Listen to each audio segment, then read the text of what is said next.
Hey, welcome to Life in the Leadership Lane. I'm your host, Bruce Waller, where I get to talk to leaders that are making a difference in the workplace and in our communities. What did they do to get started? And what are they doing to stay there? And here we are. We're winding down 2022. We're in December, and I have an incredible guest on the show today. You're going to meet Lisa Blanton. Lisa Blanton is the founder and CEO of Austin Alliance Group.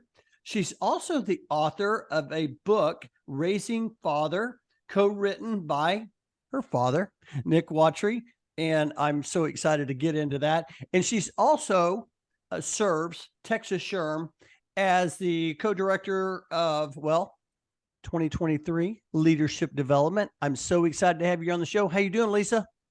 Hi, thank you, Bruce. I'm so excited and honored to be asked to be a guest and to tell my own leadership story and maybe give a couple of nuggets to help others. Oh, it's going to be so much fun. I am so excited to talk leadership with you. But anytime I start the podcast and I read where someone is a author or co-author, I immediately want to go there because I've written a book before, and I just want to ask you about your book and writing your book with your father. I would love for you to share, now that you've written that book, what was that experience like?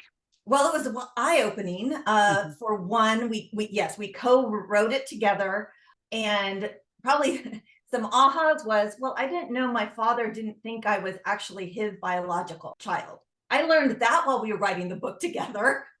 Many stories of our memories, and we have a unique story where my father was the primary caregiver of myself and my younger brother, and he was only the second father in the state we lived in to get full custody. And we had visitation rights with my mom.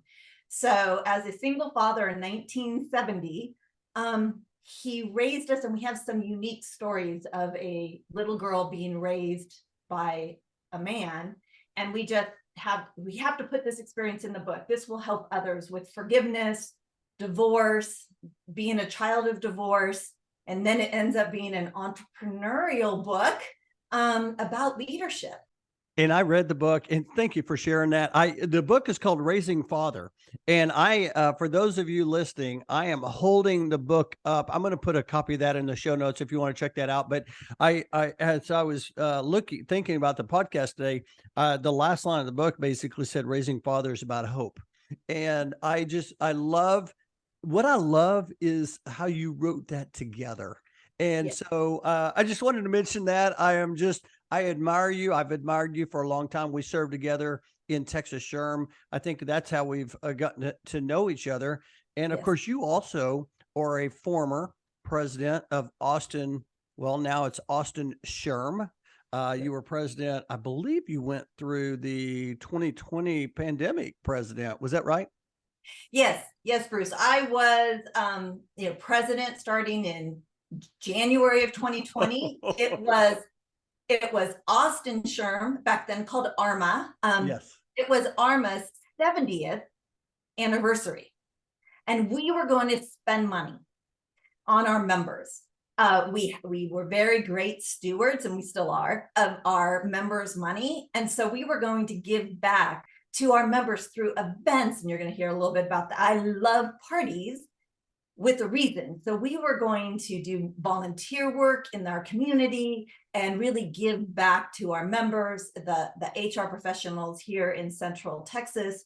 Yeah, so I was supposed to be the fun president. But you made it through it. I became the Zoom president. Yeah, you were the Zoom president. I was the Zoom president. So I'll say that I definitely had it easier than the next year in 2021, because in 2020, I just simply said, we're going virtual, we'll figure it out. Well, and I appreciate you sharing that, and that you persevered like many of us did during that time. And so I would love for you to share, for those who don't know, Austin Alliance Group. You're the CEO and founder of the organization. Talk a little bit about Austin Alliance Group and how you serve your customers. Well, we're a consulting company. We help organizations in the people component of their business get 100% strong, whatever that looks like for them. And we do that by kind of two things. One, we're an outsourced HR opportunity. So the HR department of one, when one HR professional is given another project and another project, or just has never done, let's say, evaluated a new HRIS system, think of us as your guide. Okay, we want you to be the hero in your organization, and we're the guide to help you. We have an average of over 20 years of experience. We're going to help and guide you so that you're the hero for your organization. Also, in outsourced HR, we help small businesses who can't afford an HR professional. So we're the HR department for them and their employees, and we help grow their organization until they're ready for their first HR professional. And then we get to help them find the right person for their organization. And so that's one part of our business, is this outsourced interim HR function. And the other is teaching educational programs so that people in the organization can be the best teammates they can be. And the leaders can be the best leaders they can be. And so we have some wonderful educational programs around that. So we have the head, and then I also see the spine. So our HR outsource services, think of it as your human body's spine. And when it's out of whack, there's some pain here and there. But if everything's in alignment, then it's smooth sailing, and people don't have to say, oh, let's take it to the HR department. You know, they don't even think about the HR department because there's no pain points and everything's running smoothly. So that's what we do. We work with the head and we work with your spine in the organization.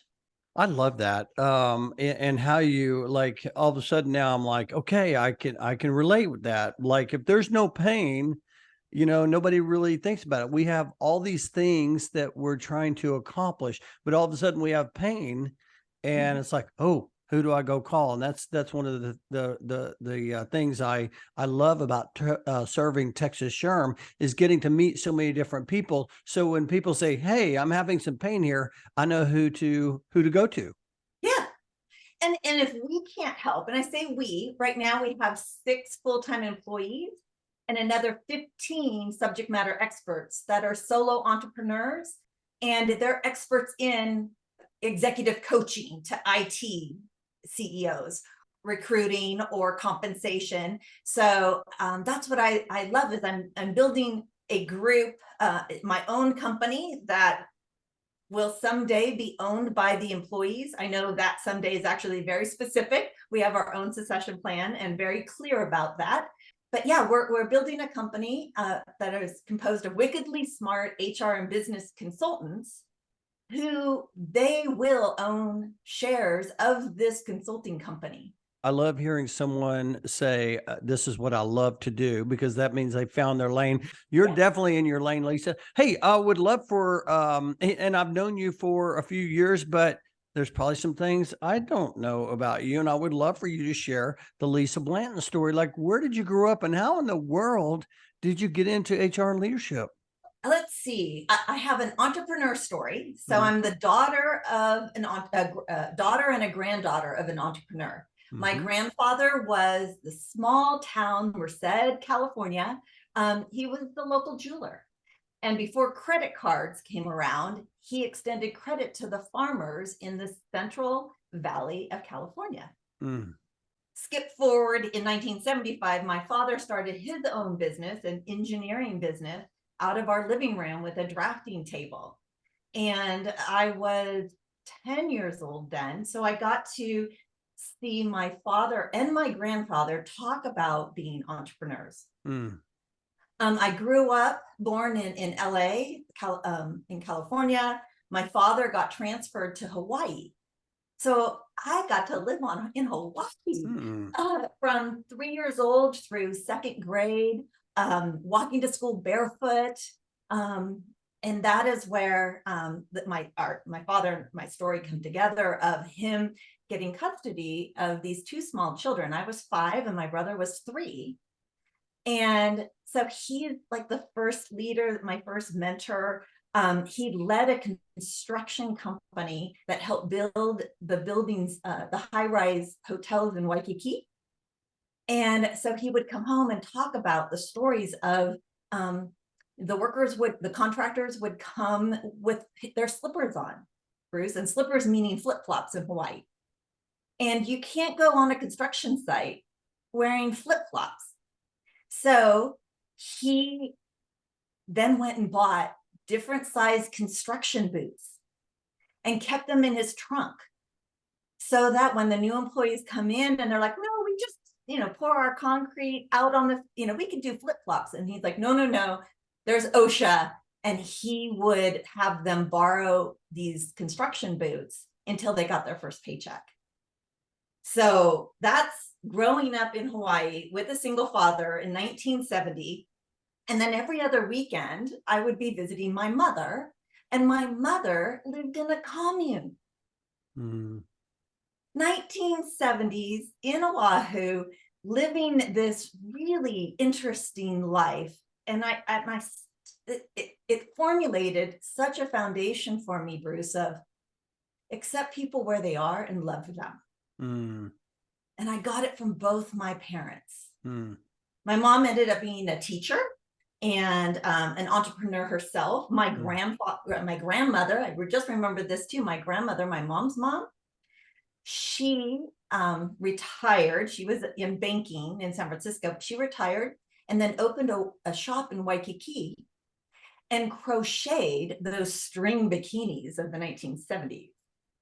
Wow. That's fantastic. I can relate to that. My grandmother loved to crochet. Yeah, well, she was selling it to those tourists that my dad was building the hotel for in 1970. So that's how I grew up. Then my father got transferred back to the San Francisco Bay Area. Yeah. And that's where I spent 40 years of my life before I came to Austin, Texas.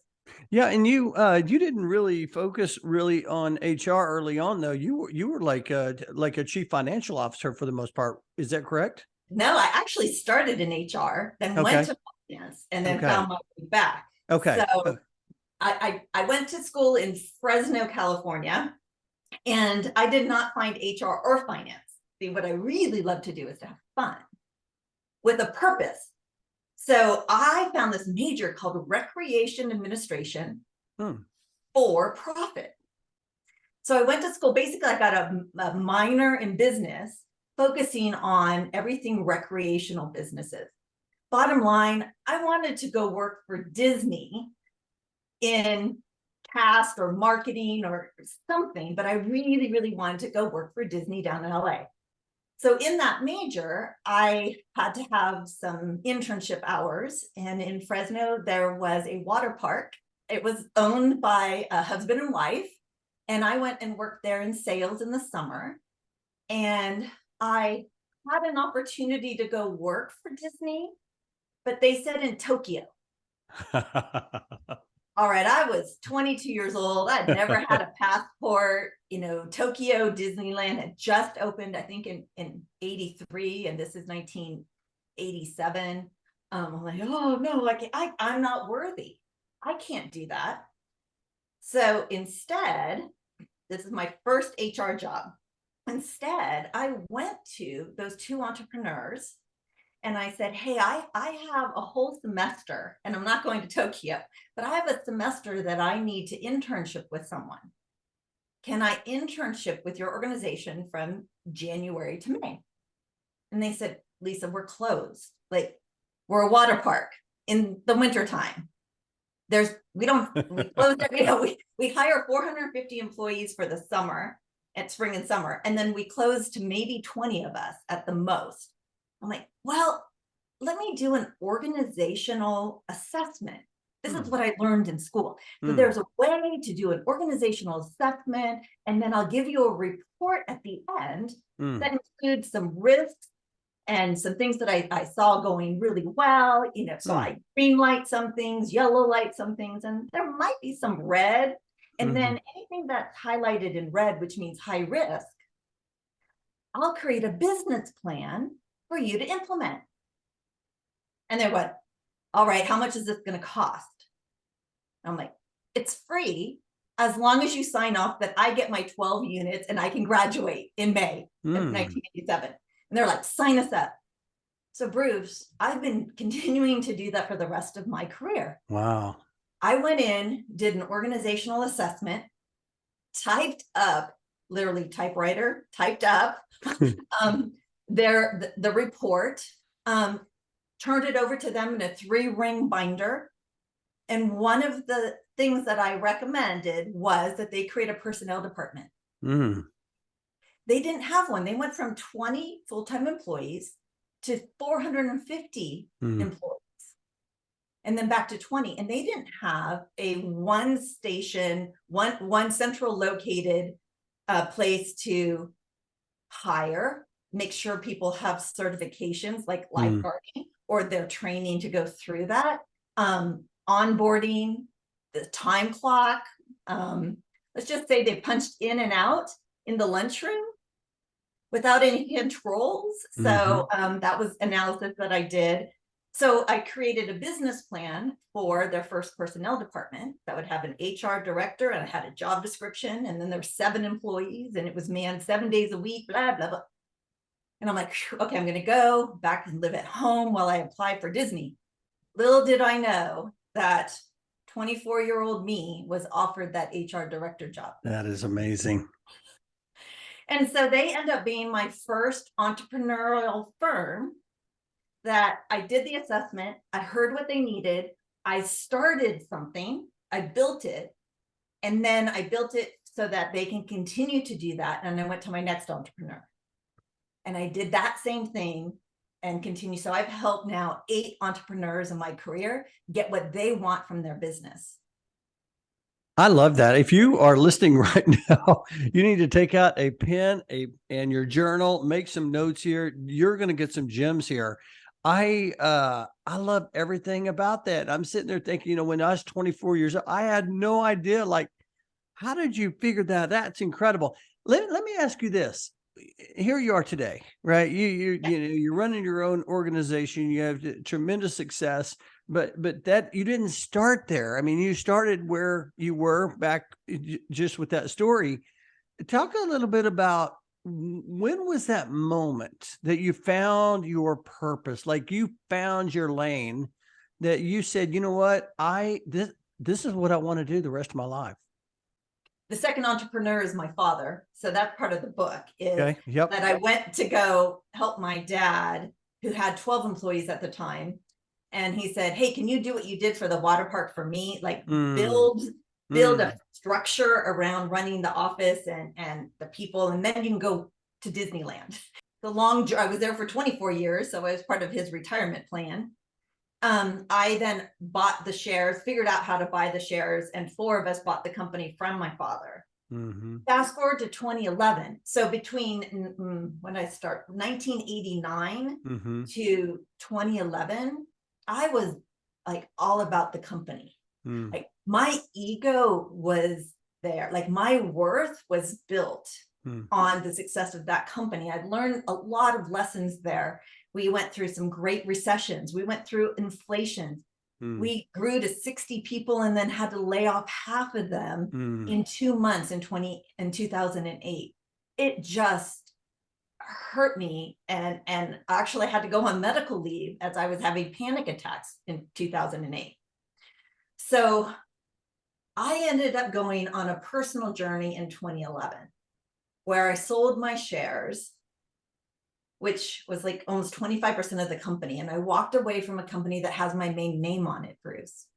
And I said, for my personal health, I love them, but I need to go on my own adventure. So in 2011, I really honed in with some help too on my personal motto, which is to live my authentic life and help others live their authentic lives. I love that. Can I stop there? Yeah. To live my authentic life and help others live their authentic life. I just love that. And with that in the center, all my decisions since then, both personal and business, my career, my volunteer life stems from that. I'll say, like, where did I find my lane? My personal lane was in that journey of 2011, because before that, it was all about helping my dad. Helping, our family name living in the San Francisco Bay Area was extremely stressful and trying to keep up with the Joneses, .com era. Yeah. Then with that in mind, I did marry a Texan. And after 25 years of marriage, he talked this California, Hawaii girl into going to an adventure in Texas. So that was another turning point of finding a purpose in my life of, at 50 years old, we left everything behind except for one car and whatever would fit in a 20 by 20 storage unit. And we moved from San Francisco Bay Area to Austin. And during that part, I said, what the heck do I do? Like, what is my career? And I decided to rebrand myself all about the people component and leave the finance part, like the CFO. I'm a recovering CFO. That if you get the people right, if you honor the people in your organizations, you will see it in the numbers. You will see it in the accounting and the history, but also in forecasting. Where are you going to go? Because if you get the people component 100% strong, you're going to see it in the finances. So that started my journey of, actually, I signed up for Austin SHRM to be a member before I signed a rental agreement. The very first conference I went to was in September of 2024 and ended up meeting my best friend in Austin there. And at the time I thought I didn't want to be a leader anymore. I was tired, I was exhausted.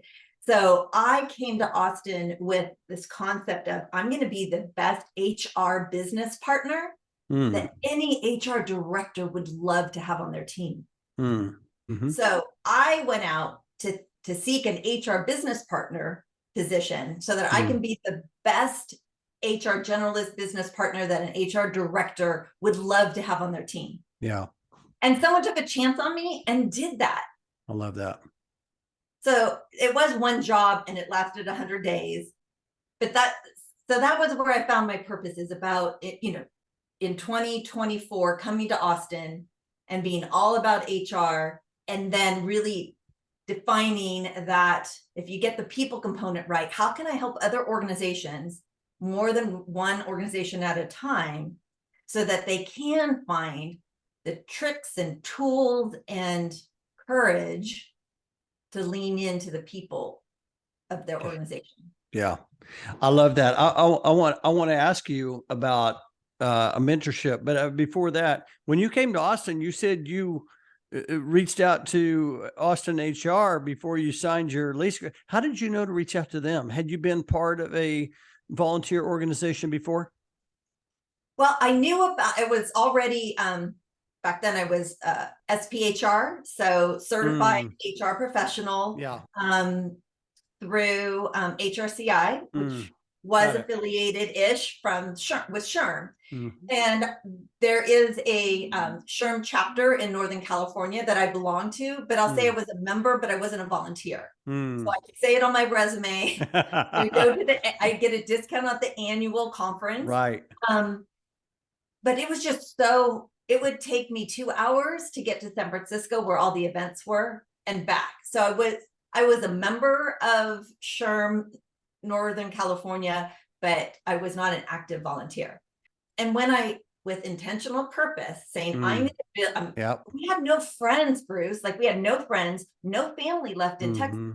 So when I say we moved to Texas, we moved without jobs, without family other than our daughter, and we built a brand new life here. So I needed to anchor my career. And that's where I started with Austin SHRM.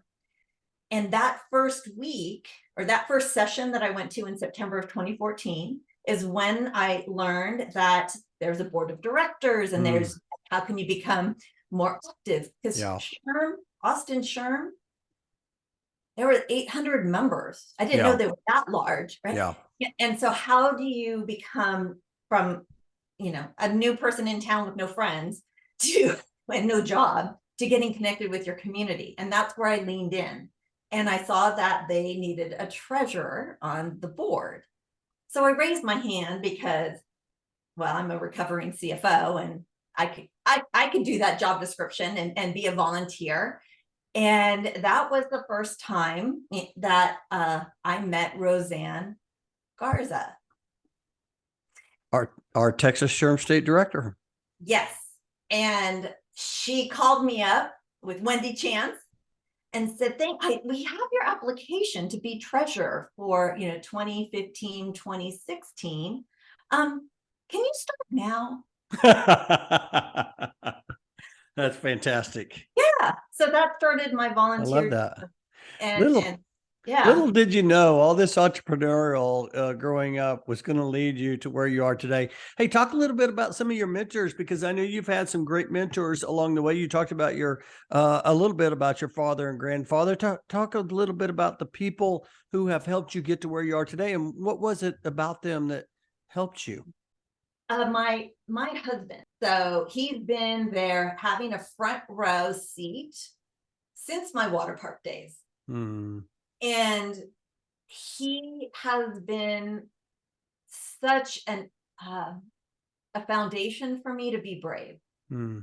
We, in living in the San Francisco Bay Area, we built a life with that whole double income, right? No children. And our daughter came along after we've been married for 7 years. And then when she was 6 years old, we got in a fight about who had to take care of her. And both my husband and I are from divorced families. And that was the bravest thing my husband ever did. Was he said at that time, hey, you have an opportunity to build your father's firm and to lead that firm. I'm going to take a step back. I'm going to be the primary caregiver of our daughter so that you can build what I see you saying you want to build. And so that's the role, Bruce, that he has played for our family. He became an independent bookkeeper, office manager. Today he's an HR himself, working for the state of Texas. And he has a certification in HR. I love that. But yeah, Rich. And then the other person that comes to mind is she was 29 or 30 when I met her. And that is my first friend in Austin. We met at that first September 2014 Austin SHRM meeting that I went to. She was looking for a mentor. I said, well, I'm choosing to take 3 months off just to recuperate from the San Francisco Bay Area. Hey, we can meet once a week. How can I help? Living my authentic life to help others live their authentic lives. So we met. Her name's Jennifer Cupid. We met every week for lunch. She showed me some cool places in Austin and let me into her life. And I got to help her a little bit with her career, her business, that she was a strategic HR young professional. Yeah. So my dad, then my husband, for sure, he's still a mentor to me, just to slow down and rest and not take life so seriously. That's what my husband gives me. And then Jennifer is still in my life. She's an Alliance member. She's a sub-consultant. She teaches some courses for our organizations, for our clients. That's fantastic. I love that. I love everything you shared about, it's, whenever we help others, we get back so much more. Yeah. And I can feel that in our conversation, your gratitude as you shared that. And I appreciate that so much. Hey, let's talk leadership. Here we are, 2022, getting ready to go into 2023. Can you believe that? One of the questions I always like to ask my guests is around leadership is, if I asked you, hey, Lisa, what is leadership to you? How would you respond to that? It's something that you should do with intention. And whether or not you're someone's formal leader, like a supervisor, direct report, but everyone has the ability to influence other people. So we're all a leader, whether in our family and our work.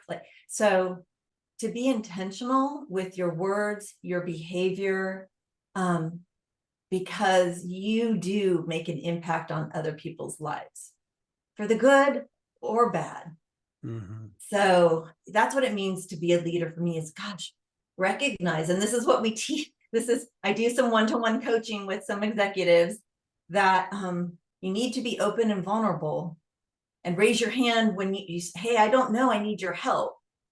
But also be really conscious about how you're making them feel when they are working with you. Because you have a significant impact on people's lives for the good or the bad.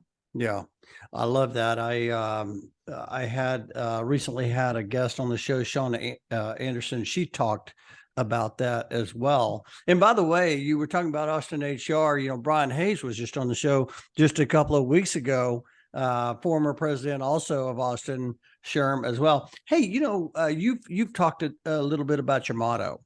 And I'm living my authentic life while helping others live their authentic lives. I love that because number one, it sounds, you know, you're living a life of purpose, but also it aligns with what you do, right? In your Yes. job, in your servant leadership, all this. I would love for you to talk a little bit more about this. And then also, what about when you're not able to help others live their authentic lives? How does that make you feel? I'll say that I did get to a place where it was a hard rock in September of 2020. Talk about And that. it made me, I was exhausted. Mm-hmm. Let's all But go back to September of 2020. I'm exhausted just thinking about September of 2020. That was a tough time. it was. So I had I had launched my own business in August of 18. Mm-hmm. And then we were just getting some traction. And March of 2020 hit, and now I'm the president of. We had 1,001 members when I took over. Thank you, Angela Shaw. Name drop. Shout out to another former guest of Life in the Leadership Lane. yes, she was Austin SHRM's 2019 president. So keyed it up to have anyway. So to have a great 2020. So pivot really quickly. Austin Alliance Group didn't do teaching virtually. 75% of our business was postponed in 1 week in March of 2020. We had 8 employees and 10 sub-consultants. And I had 16 board members from Austin SHRM and all of our members going, wait, what's happening and how can we best show up for our organizations? Our own staff had kids that needed to be taught at home and get computers. Now that is one thing I didn't have to do. I didn't have a child at home that I need to also manage them. So think about it. So from March of 2020 to September, I really was like, I had the energy. First, I had the energy to show up, to lead both Austin SHRM and Austin Alliance Group. I had the energy, fortitude, grit, whatever you want to call it, courage. But by September, I was drinking way too much wine every night. I was eating way too much food. I wasn't sleeping. I was working 6 days a week. And on Sunday was my pause and rest day. And one day, so I wasn't living my authentic life. By September, I was exhausted, but I wasn't resting. So I woke up one Sunday and I said to myself that my life insurance was more valuable than my life. Wait, what? At least like me? Miss Energetic, happy-go-lucky, wait, what? I woke up with this thought, it ends up being a suicidal thought. Yeah. That my life insurance was more valuable than me. Well, the good news is I called a friend. His name's Sam. And that led to me getting some help. And for me recognizing that I wasn't living my authentic life, that I was running scared and worried and fearful and for a reason. There's a lot of things going on, but I wasn't taking time to rest. So through that conversation, I told my team, and this beautiful person named Kim Jones, who runs really the Austin Alliance Group, she runs the day-to-day business so that I get to be the visionary. She's the integrator. And during that virtual huddle, because every morning we would have a meeting, and that precious human being said, "Hey, Lisa, I feel strong now. Let me be in the front of the peloton. You go to the back of this peloton and rest and recalibrate." So that's what I got to do. And now, and thank you, Bruce, for allowing me to tell this story, because I have told it now a couple of times, and it's one of the speeches, facilitations that I do with groups.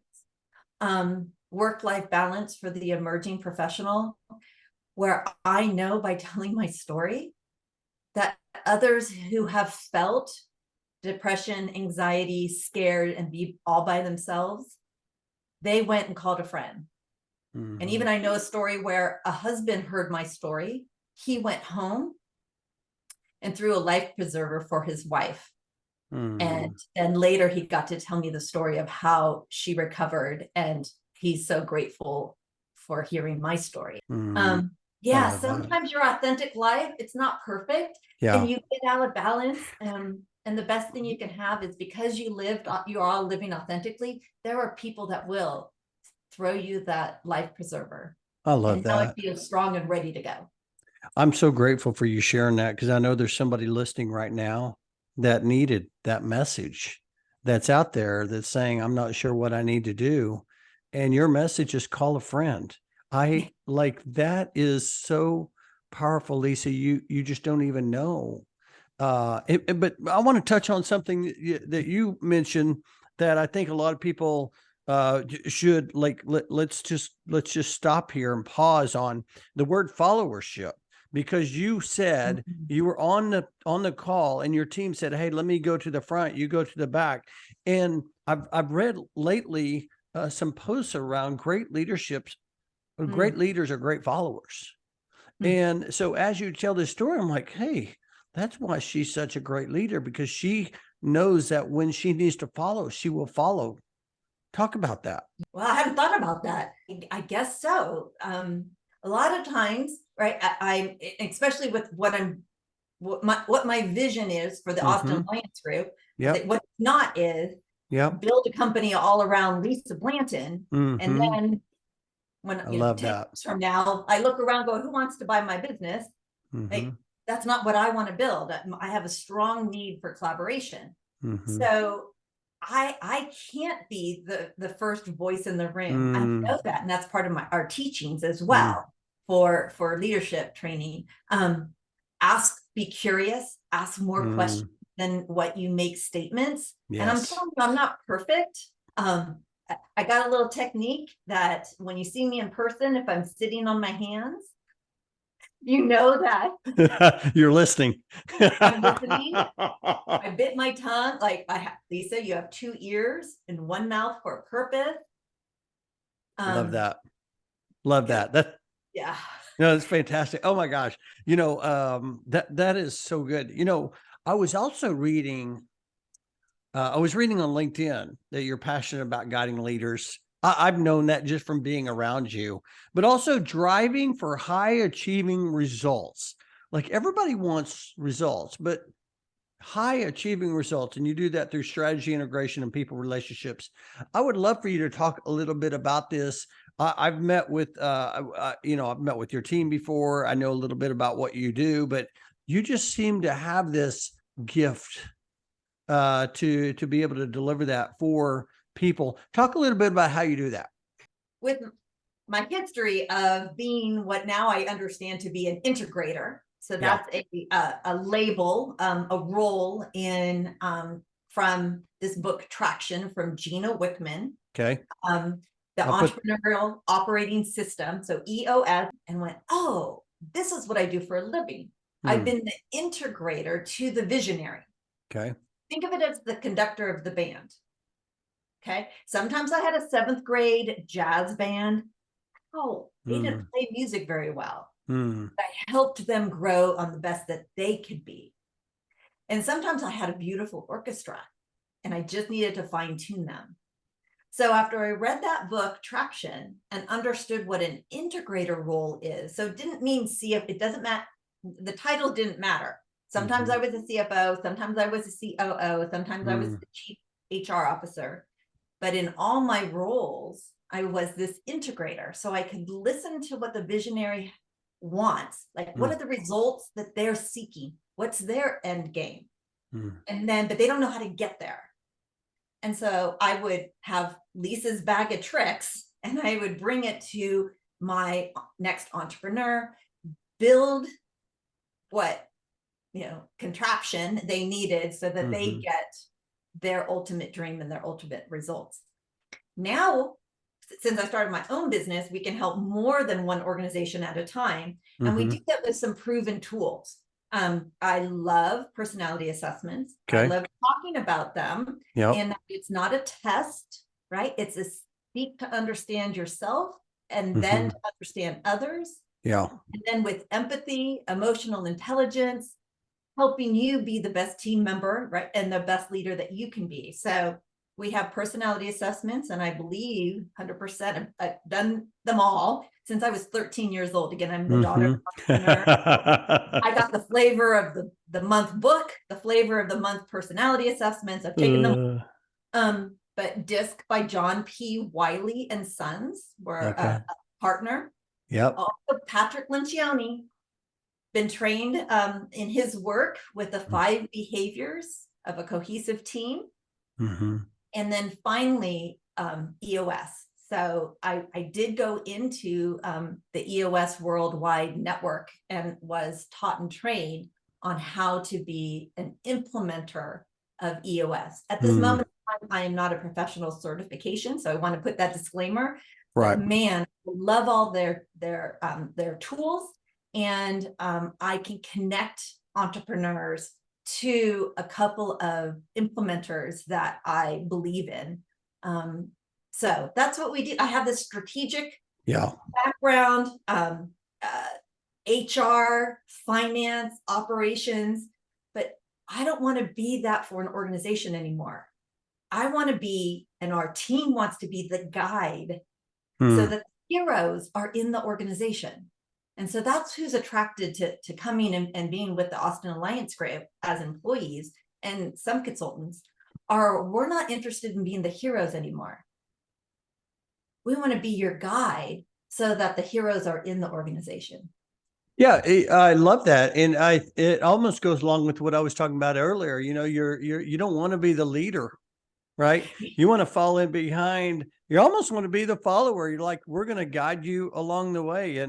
And so the more I read about followership, the more like things are just like sticking. It's absolutely incredible. Hey, I want to talk for a few minutes about Texas SHRM. You have served Texas SHRM so well. You've been legislative affairs, government affairs. You have served in different areas, but in 2023, you're going to be serving as co-director with Gonzalo Solis in the Leaders Program, Leadership Development. Talk a little bit about that. What are you excited about? And of course, you went through the Leaders Program.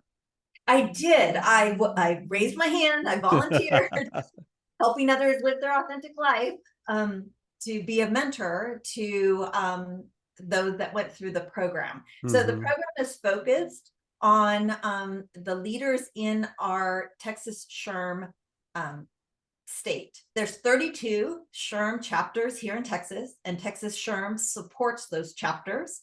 In the last couple of years, there's been some great leadership at Texas SHRM to build and design a leadership development journey.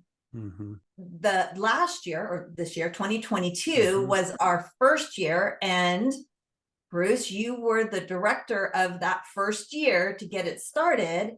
And I raised my hand to also participate, to be a mentor coach. So we had I had two people that I was the coach, and I went through the whole program as well. I love leadership development. It's in my DNA. And so there was an opportunity that you asked if I would be interested, in moving what have been curated, had its first year, and now second and beyond. And so I said yes to be the caregiver of this program. Now we're doubling it, right? So when we sat together at HR Southwest maybe a month ago, I'm like, Bruce, I know this was a good program, but we got to double it. I think we can serve more than 32 people. What does it look like if we were at 64 people? That it's not just the current president of that Texas SHRM, or the SHRM chapter in Texas, but the president and the president-elect.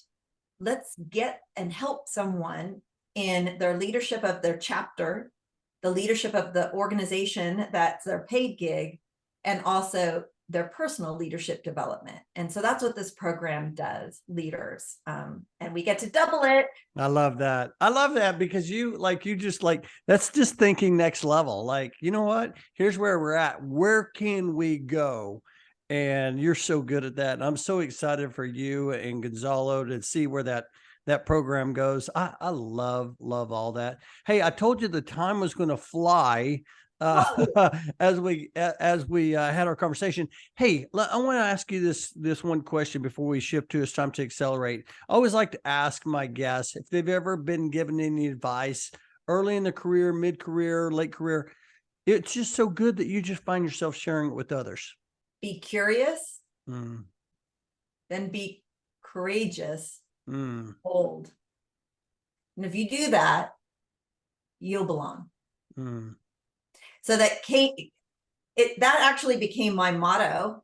But that I selected it to be the Austin SHRM motto. Every year the president gets to choose that. And so in October of 2019, I said, let's be curious, be courageous, be bold, you belong.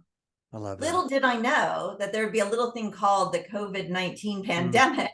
And we really needed to lean in on all of that. So that's what I love to share right now. And people are scared. And well, people like me, young professionals. I have a 26-year-old daughter, and her friends, and just going through your teenage years and your 20-somethings, and if I show up my authentic self, will people love me? And I said, if you do show up your authentic life, your authentic self, then the people who are worthy of your love will find you. Oh my gosh, Lisa, this is fantastic. Hey, let's shift to It's Time to Accelerate for the last part of the show. I want to ask you a few fun questions. I always like to ask my guests if they would rather read a book, because I know you read a lot of books, or listen to a podcast. So I thought podcast, but then I walked into my office. I know. I see. If you're listening right now, at least it's in front of a bookcase of a ton of books there. But you would say podcast? No, it's going to be the books. Okay. But right. I do have, and my Kim Jones, my CFO, would say, I love buying the books. Me too. And then do I actually read them? I have a stack of 20 that's not even on the bookshelf yet. So at least on the bookshelf, I've read them, I took notes, but I do have 20. That's so good. I've read every book in my office, except I do have one shelf that is the not read shelf yet. And that is a full shelf, believe me. But I have read your book, Raising Father, and I love that. And some of the stories that Lisa shared today are in that book. And I'll put that in the show notes. I just love that. Hey, we're we just got through Thanksgiving. We're coming up to Christmas, going into a new year. Always a great time to reflect. I would love to hear, what are you grateful for? I'm grateful for my family. I do have a small family, and knowing them has been a great blessing. So I have 3 younger brothers, and all of them were in the military. One who has seen war, and so I got to be with him. I had a whole day to him and me only about 2 weeks ago. And it's just my family. I love that. At the end of the day, it's those who love you your warts and all. I love that. Please share my gratitude for their service. What I do love about this, you did say you have a small family, but yet two of your mentors were family with Nick and Rich, and so I love that. Anytime someone brings up mentorship and they mention their family, that just means a lot. Hey, other than working, because you work a lot.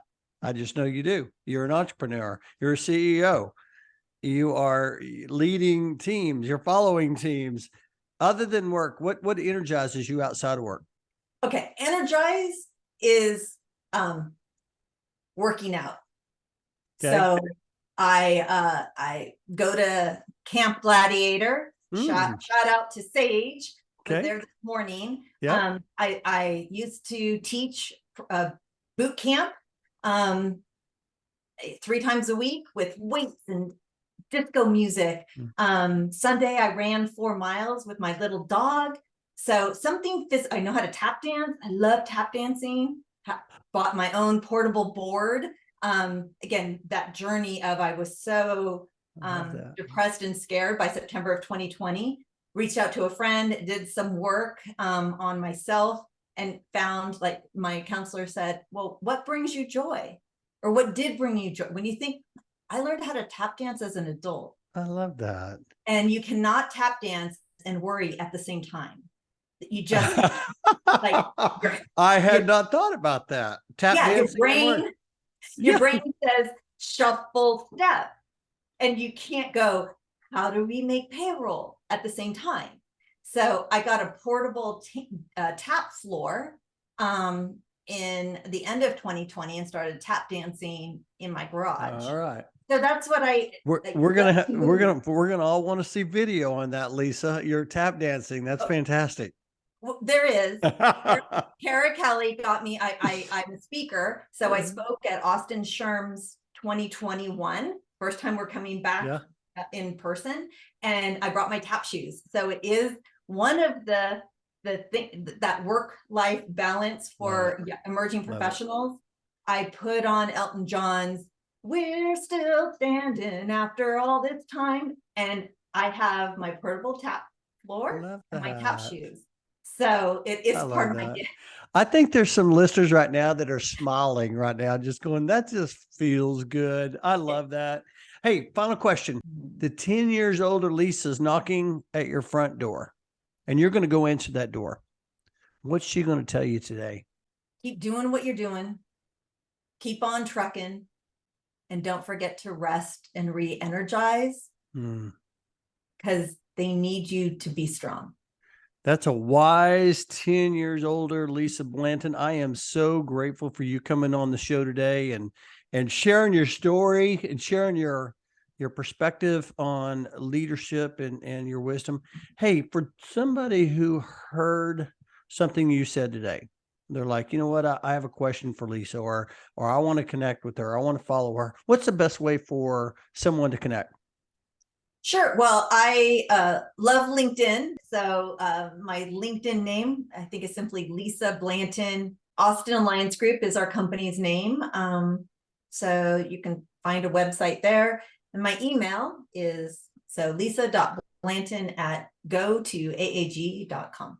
Fantastic. I will put the links in the show notes so people can follow you, connect with you. If they need to reach out, they certainly can do that just by tapping on that link. And again, I'm so grateful for you. I appreciate everything you do for the HR community and for Texas SHRM. And I cannot wait to see what's ahead. And so thank you for sharing today. And of course, appreciate your friendship so much.